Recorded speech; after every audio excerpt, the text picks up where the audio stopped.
Hello, everybody. Welcome back to IGN Live at Gamescom 2015, brought to you by Homefront: The Revolution. I'm Max Scoville. Joining me is Michael from Focus Home Interactive, and you're showing off Technomancer. The Technomancer, right? It rhymes with my favorite book, Necromancers, or Neuromancer, Technomancer. It's cool compound words. Yep, they're certainly there. a different thing, though. What's going on here? So this magic is and technology. Exactly. This is the fifth game from Spiders Games, who have been doing RPGs for 7 years now, unbelievably. And the Technomancer is set on Mars, except it's set long in the future after Mars has been a colony. And what happened was there was a giant cataclysm which pushed Mars outside of its current orbit, and they lost contact with Earth. And one of the really cool things about this story is when it was a colony, there were four water companies who were pumping out water, terraforming the planet, and getting everything going. And because they lost contact with Earth, in fact, the water companies became major political powers. Mm-hmm. So this game takes place hundreds of years after this happens, and they're having to recycle lots of the things the first colonists brought to Mars. So there's maybe like 6 different factions in the game, and you'll have to ally with some of these factions and pick and choose who's going to help you get through the story. Okay. And who are you playing as? You're playing as a Technomancer. Okay. And I won't spoil it right now. We'll get to that in the game. But the Technomancers are a really special, not race of people. They're humans, but they have a really unique ability to make use of their bioelectric capabilities, which means that they have special abilities to do with lightning, which is way cooler than midichlorians. Yeah, I like that you've got clearly some kind of medieval themes here. You've got sword shields and stuff exactly, like that. Because they don't have futuristic technology because they were cut out from Earth. But then you have like a classic cyberpunk trope of big corporations running stuff. And, exactly. In the end, it's almost like oligarchs. The people who control the resources control the power. And the Technomancers are warriors, so they're employed by some of these different water companies. And what Sebastian's showing you right now is the crafting abilities in the game. Oh, wow. Now, being an RPG, crafting is, of course, important. And what you can do is you can craft not only your clothing and stuff, but also your weapons and make physical and visual changes to your weapons. How does the combat work? There are 3 different combat styles. In the alpha, the one we'll mainly be playing with is the staff, which is the classic Technomancer style. So we've got really nice mo-capped animations for the combat. You can see him with the staff now. And I think what he will do, this is the second combat, the shield, which is more of a CC crowd control guard warrior stance, and this is that's the warrior stance. Yep. Let's head down through the valley here. So the Technomancer is not actually an open world, but it's more like Mass Effect in its hub worlds.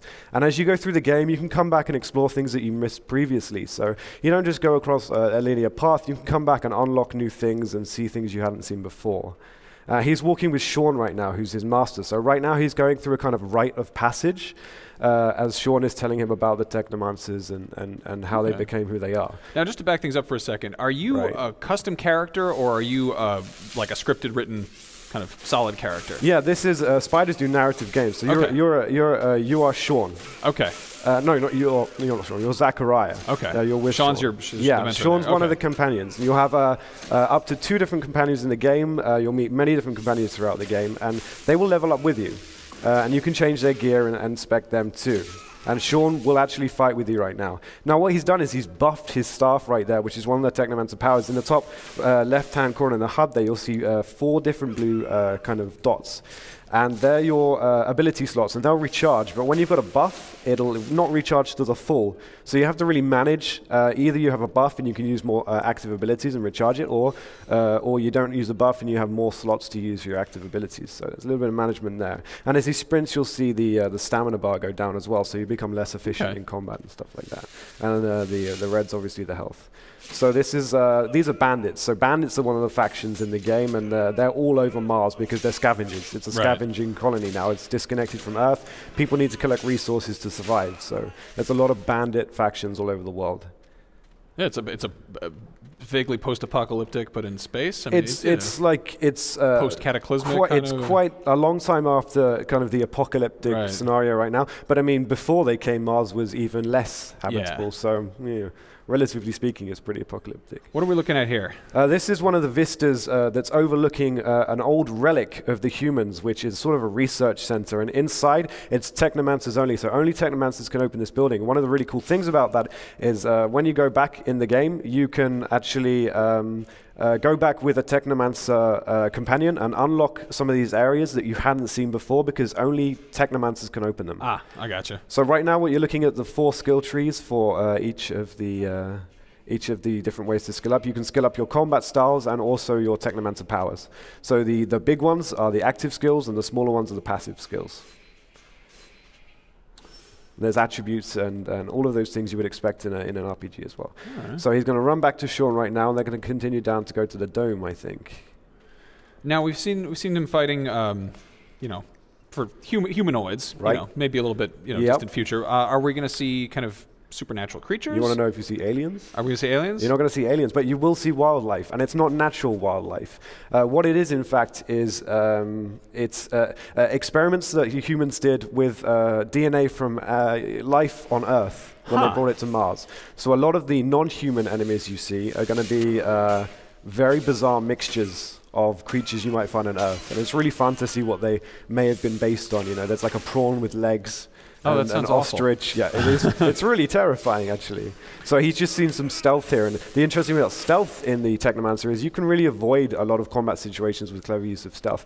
And there's like up to 5 different ways to beat every quest, and sometimes you can completely avoid combat. Or if you suck at stealth, you'll get seen and you have to fight your way through. Gotcha. And it's not only just in the open world parts, but actually in the quests itself. Up to 5 different ways to end each. Now, is there a skill tree for stealth abilities?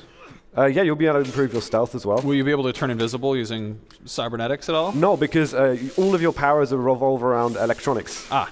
So I mean, you could fry everyone's eyes or something so they couldn't see, but it's not so being invisible. It's a bit harsh. Gotcha. But no, mostly you'll just be whacking people in the head to kill them, not to see you. That's fine, or just standard stealth. I don't know, either way. Do you think we could have a look at one of the other combat styles? Yeah, Seb, why don't you head to one you're most comfortable with? So as I said, we're in really early alpha stages right now, and the combat style we were just using is the most polished. So these aren't completely finished yet, but it gives you an idea of what we're expecting. You can buff all of them with the electricity ability there. Obviously, it does more damage. So you've got the staff, you've got the sword and shield. Did I see you had a gun earlier? You do have a gun, okay. And it's mostly for CC. A lot of the time you're getting attacked by mobs. It's useful to fire your gun off and push them back. And so these are these Technomancers right now. We're going to head straight into the dome here, and it's just going to explain how you need 2 people to enter it. Okay. Yeah. How many different companions will you have throughout the game? There's going to be, we don't know the full number yet, can't really tell you the full number yet, but there'll be many different companions. And you'll even be able to have romantic situations. Oh, yeah, that's what I like to hear. Yeah. That's the fun part. Yeah, that's the fun part. I mean, aside from hitting guys with electric staff, it's all about the, Yeah, whacking people and then mating.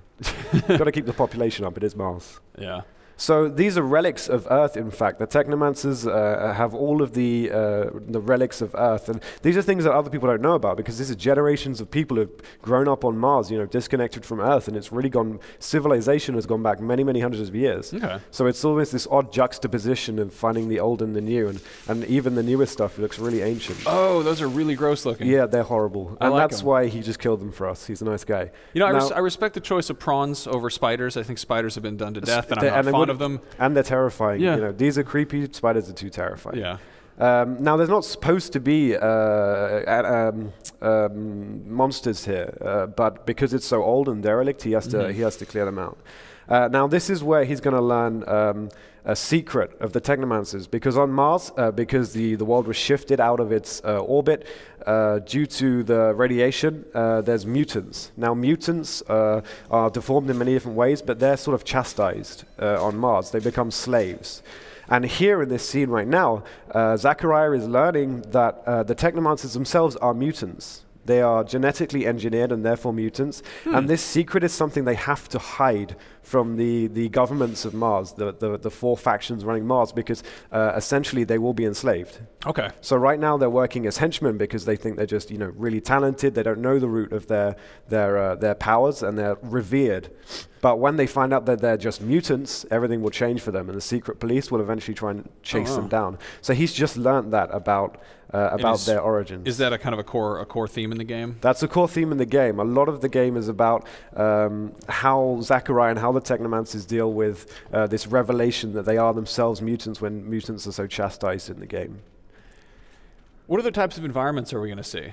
You're going to see a lot of the cities and towns are protected from sunlight by giant sheets of metal, to protect people from the radiation. But you'll see many different cultures. It's one of the most interesting things about the Technomancer is that because there's more than 200 years since they lost contact with Earth, new cultures have emerged based on the cultures of Earth. So you'll see many different villages with many different themes and a culture for each faction. And you'll see outside environments and inside environments on multiple different levels. We really worked hard on making the game quite 3-dimensional in the level design. It's not just inside and flat, but there's actually levels top to bottom.